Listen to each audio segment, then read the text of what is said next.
Fade in. Silence. Then wind. Some men are laughed at. Some men are laughed at until they aren't. His name is Elias. 50 years old. Quiet. Deliberate. A man who says very little and means everything he says. Cut 2. Extreme close-up of two weathered hands gripping a wooden shovel handle. Knuckles cracked. Dirt under every fingernail. A worn canvas jacket sleeve. Brown, faded, softened by 1,000 cold mornings. He didn't inherit land. He didn't win anything. He bought something nobody wanted. For $1,000. $1,000. And the government, the whole regional government, eventually came to him on their knees. This is not a fairy tale. This is property, stone, and patience. Cut 2. Interior. Warm, low light. The hum of a coffee machine. In a small town, everyone knows your business. Everyone has an opinion. And in 1987, Elias's business was the funniest thing they'd heard in years. The Rancher's Diner. Tuesday morning. 6 men. 3 booths. One story spreading like grease on a flat top. Cut 2. Interior diner shot. Dusty Venetian blinds. A rotating pie case. Men in flannel with coffee cups halfway raised, laughing. He bought the old Carver quarry.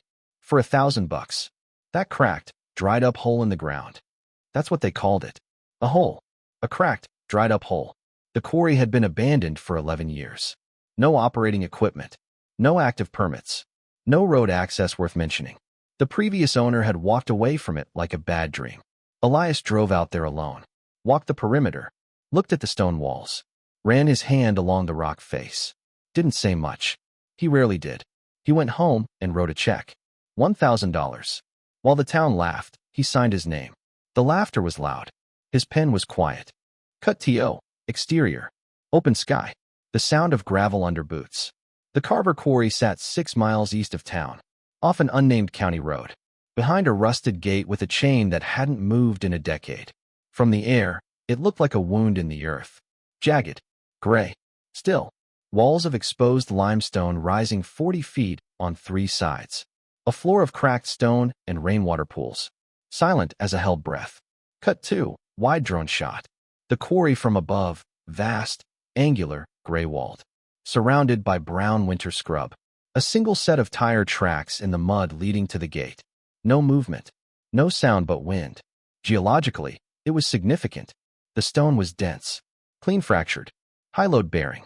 The kind of limestone that takes 100 million years to form.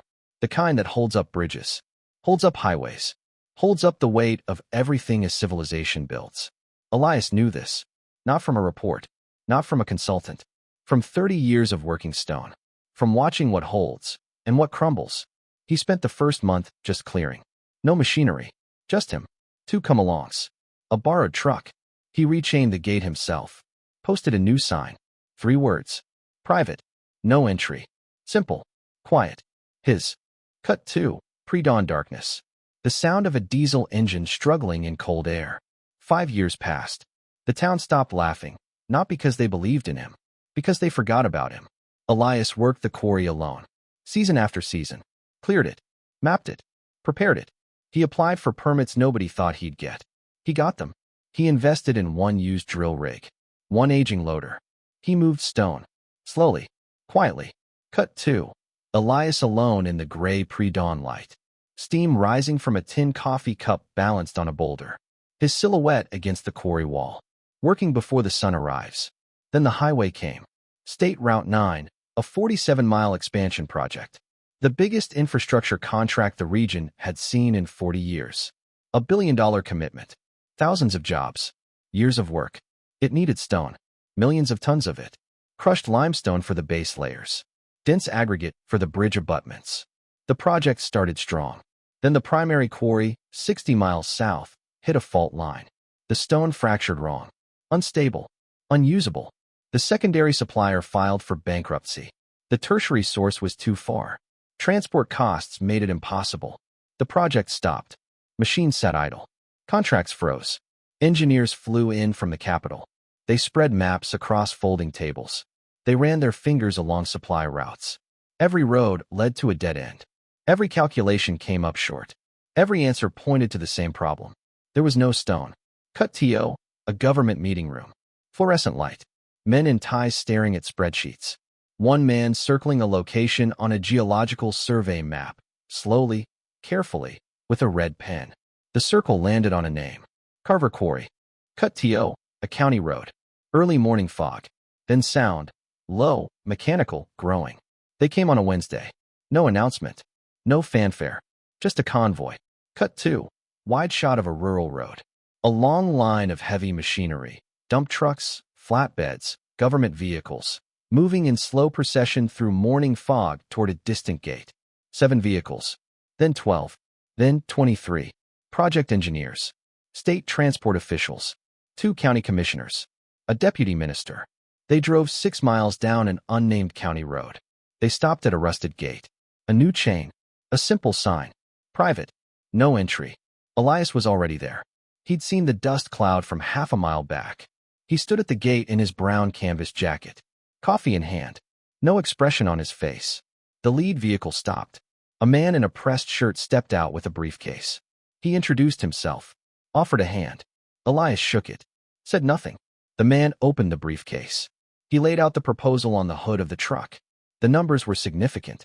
A multi-year extraction contract, volume commitments, equipment partnerships, infrastructure access roads, built at state expense directly to the quarry gate.